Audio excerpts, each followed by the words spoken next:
when we spot the rig in the yard, we don't just plop it down, right? We got to take a measurement for everybody to get in around the equipment because it's got to move. There's a lot of things to factor in when you send a truck from Alberta all the way down to the States, because each state or each province will have its own set of regulations as what you can haul, right? You know, the truck pushes, they just can't guess, right? We got to send an estimated weight down to these guys because your trailer is sized by dimensional wide, dimensional high, and dimensional weight.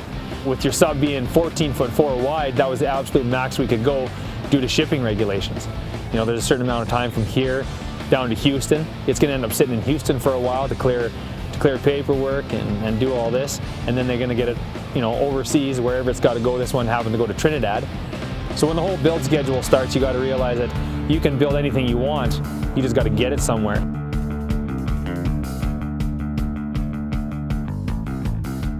You know, everybody shows up at 8 o'clock in the morning and we get a game plan together, and you have your meetings with the crane guys as far as your safety and stuff goes, and you know, you'll assess the risk that's involved, kind of give them a heads up too. You know, they're very knowledgeable guys too. They're going to sit there and go, well, why don't we do this? And you know, and like I said, that happens all day long. You know, you start with a plan, which is great, but throughout that day, you know, that plan changes. You know, and it's not the way you want to do it because you got to reset a crane, but it's at the end of the day, it keeps things flowing. You got to think about the customer's money, right?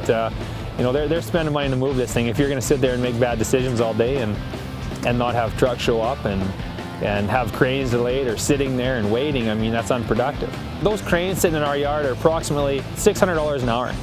And then you got a bed truck here on standby for 10 hours a day, and he's sitting at about $280 with the swamper.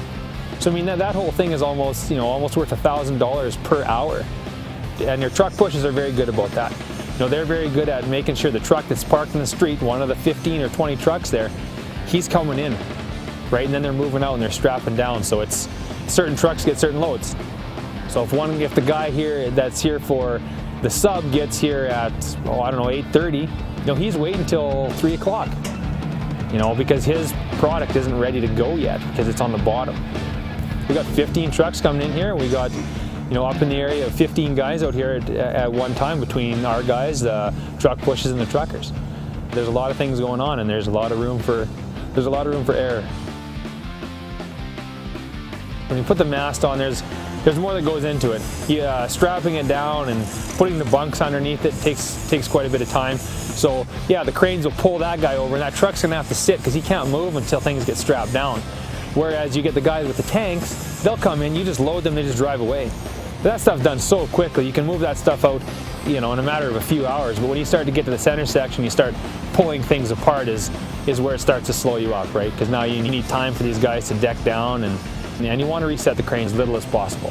When you're down here and on the ground, it does seem chaotic, but there's actually some orchestration that goes into it. So yeah, we've moved a lot of equipment out of here, which leads us into our Exporter of the Year, new Exporter of the Year award that we got in Calgary last year. You know, we pride ourselves on having an organized shop, you know, and that doesn't go from just the office to the shop, that goes to the yard. I mean, one day, 2 days, 2.5 days is, you know, it's relevant obviously, but no equipment got damaged and nobody got hurt. It's just, you know, safety is a big thing out there. To me, that's good.